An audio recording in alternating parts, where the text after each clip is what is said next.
За неполни 3 години треба да се изгради хидросистемот Коњско кај Гевгелија, чија изградба денеска ја означи премиерот Зоран Заев. Станува збор за инвестиција на Министерството за земјоделство во висина од 40 милиони евра, која ќе предизвика поконкурентно земјоделие, но и економски развој на регионот. Клучната агротехничка функција на хидросистемот Коњско ќе биде обезбедување на чиста вода за наводнување на земјоделските површини, со што ќе се создадат неопходните услови за развој на конкурентно земјоделство, зголемување на производството на храна и на регионалниот економски развој.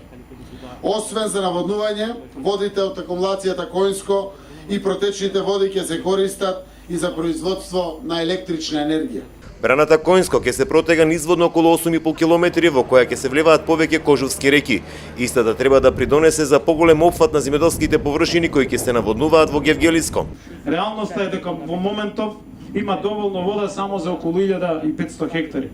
Наводнувањето оди многу тешко, но и со многу високи цени, што е голем товар за земјоделците и ја загрозува цената на производите. Со новото техничко решение, односно преку изградба на 3 подсистеми на оваа брана, ќе се наводнуваат над 8.000 хектари плодно обработливо земјиште. Коњско ќе ја гради турската компанија Серка Акели, од каде подвлекоа дека браната ќе биде изградена по сите европски стандарди.